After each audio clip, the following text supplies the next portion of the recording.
Hello, friends. Welcome back to the tourism lecture series. Today, we are going to talk about the tourism generating and tourism receiving zones, as well as push and pull factors within the phenomena of tourism. In the coming slide, you will see that tourism phenomena comes under generating and receiving zones. Tourism generating zones are the tourism originating zones, whereas tourism receiving zones are the destinations country which offers tourism services to the visitors or tourists or guests. The purpose and objectives of learning tourism zones is to make you aware about the basic motivational factors in order to facilitate the process and phenomena of tourism. It provides us the vital factors that are associated with the tourism. Understanding of tourism zones would further help you in solving the following purposes and objectives.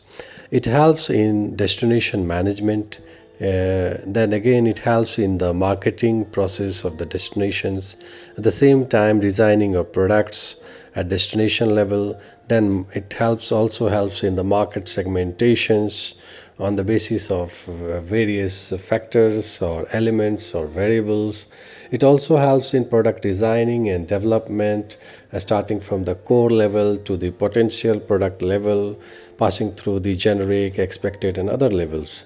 Also, it helps in the need and assessments, which is very important to find out the demand and supply side in tourism industry, like what tourist is expecting from destination country.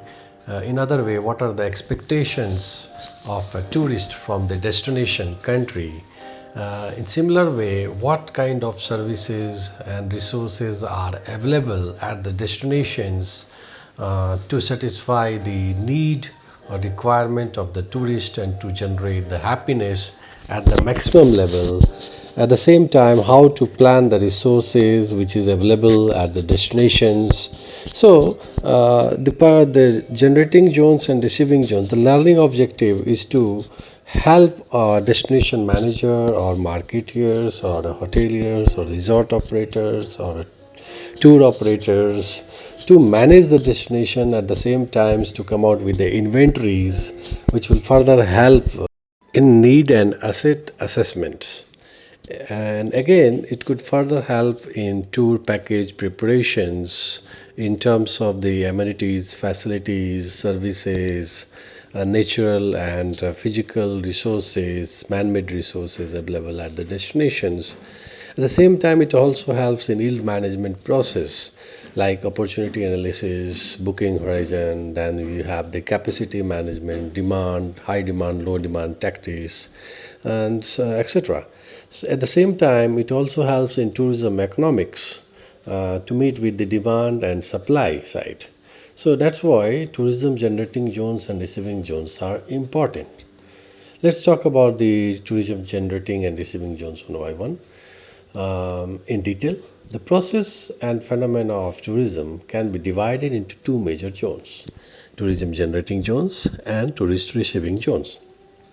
Tourism or tourist generating zones are those areas in the world from where tourist originates and generates on large scale, whereas tourist receiving zones are those areas or destinations in the world which attracts tourists on large scale. It doesn't mean that tourism generating zones are empty with tourists. Generating zones are also receiving tourists and receiving and may considered under the receiving zones. Similarly, generating zones can also comes under the receiving zones. It depends on the push and pull factors available in both the zones. Let's talk about this. Tourism generating zones are those zones where discretionary income and discretionary time is more in comparison to any other regions in the world. In other words, people in these zones have more leisure time and more surplus income to fulfill their need of psychic gratification or fantasy. These zones have more motivation factor in comparison to any other zones of the world. People located in these zones believes in exploring the world. They feel relaxed and happy while visiting new places or destinations, meeting with new people, spending more time with nature and culture. Even people in these zones have saved money for tourism purposes rather than only waiting for retirements. So they are different people with various motives for tourism. More push factors works in such zones. So tourism zones basically has more discretionary income and time, whereas receiving zones are full of attraction. Let's talk about receiving zones in detail. Tourist receiving zones are those regions in the world having more pulling factors. These zones have more attraction, that is natural and cultural attractions. These regions provide tourism friendly environment to the tourists and always ready to welcome tourists in order to fulfill their desires and motives. Good infrastructure and facilities are available in such zones to satisfy the tourist needs. These regions are accessible and provides a good value for the money and time spent by the tourists. So tourism receiving zones are full of attractions, natural and cultural attractions. Receiving zones are the destination or host country which is ready to welcome and accept the challenge related with the tourism because they know that tourism is an economic activities and it helps in overall development of that area where it grows and flourishes. Dear friend, the upcoming slide will make you understand about the push and pull factors. Push and pull factors basically consists of internal and external environment around tourists. It also consists of intrinsic and extrinsic behavior of the tourist and host too. Let's talk more about the push and pull factor. Push factors are basically motivations or purpose or psychic gratifications, where pull factors, friendly environment, attractions, natural and cultural and all.